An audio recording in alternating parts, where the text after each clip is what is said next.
Tyre puncture అయింది. కారును puncture చేసి నడి రోడ్లో నిలబెట్టుండారు.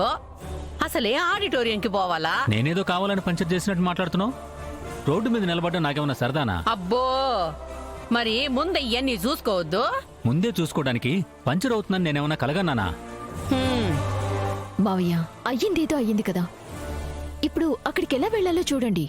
చూసేదేముంది నిషి, స్టెప్ని మార్చాలా. మావయ్య ఎలా మారుస్తారత్తయ్య?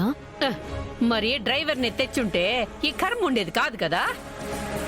ఏ ఆటోలోనో ఆడిటోరియంకి పోతే మన పరువు కూడా ఇక ఈ టైర్ లాగే పంచర్ అయినట్టు కాదు. ఇంకాపుతావా? మన పరువుకి భంగం వాటిల్లకుండానే వెళదాంలే గాని. ఉండు, సుందరానికి ఫోన్ చేసి చెప్తాను. కాసేపు కామ్గా ఉండు. మీ మావయ్యకు నన్ను కామ్గా ఉండమని చెప్పడం తెలుసు గాని సుఖంగా కార్లో తీసుకెళ్ళడం తెలీదు. చూస్తా ఉండు, ఆటోనే మాట్లాడతాడు. నా ఎడం కాలు కూడా పెట్టను, చూస్తా ఉండు.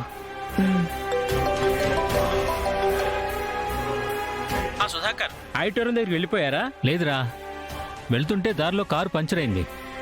అక్కడికి రీచ్ అవ్వడానికి కాస్త ఆలస్యం అవుతుందని చెప్పడానికి ఫోన్ చేశా. అవునా? ఇప్పుడు ఎక్కడున్నారు? అదేరా, నార్సింగ్కి దగ్గరలో ఆ సర్కిల్ దగ్గర ఉన్నాం. మేము అదే రూట్లో వస్తున్నాం రా, పికప్ చేసుకుంటాము, అక్కడే ఉండండి. ఇటే వస్తున్నారా? అవును. ఏదో పెళ్లి కారు వస్తున్నట్టుంది.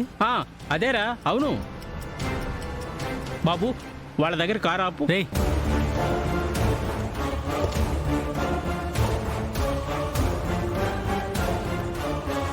హాయ్ రా. ఏందండి, ఆడిటోరియంకి కాదా మనం పోయేది, పెండ్లికా? చెప్పుంటే పొట్టు చీర కట్టుకొని వచ్చిండేదాన్ని కదా. లేదు, ఆడిటోరియంకేనండి. మరి కారేంటి, ఈ డెకరేషన్ ఏంటి?